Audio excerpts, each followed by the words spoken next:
Le dépistage des IST, la pollution de Notre-Dame de Paris et une mesure inédite contre le diabète à Singapour. Nous sommes le mercredi 16 octobre, je suis Jeanne, bonjour à toutes et à tous. Voici votre concentré d'actualité scientifique sélectionné par Maxi Science. La différence entre l'homme des cavernes et nous, c'est le résultat de la science. Et ce n'est pas une opinion, c'est de la science. Notre monde n'est pas si moche. Le dépistage contre les IST n'est pas encore un réflexe pour tout le monde.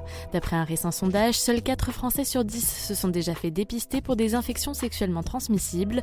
Seuls les jeunes sont plutôt bons élèves puisque 50% des 25-34 ans ont déjà fait un test de ce type. Les autorités de santé insistent au passage sur l'importance de faire le point sur les vaccins qui permettent de se prémunir de certaines IST.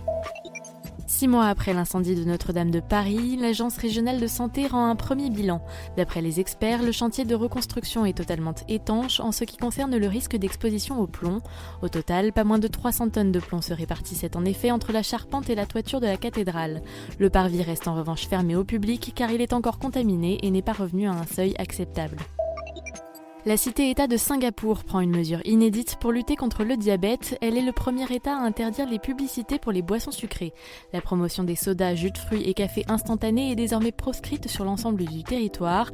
Le but est de lutter contre le diabète et réduire la production de sucre car en 2017, près d'un adulte sur 10 était diabétique. Vous rêviez de la voiture volante, Porsche et Boeing sont sur le point de le faire. Les deux entreprises viennent d'annoncer s'être officiellement associées pour développer un prototype de taxi volant.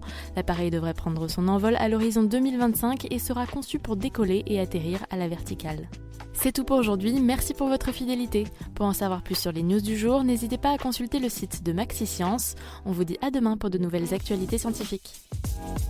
Voilà. Il ne reste plus qu'à vous remercier de votre attention. Au revoir.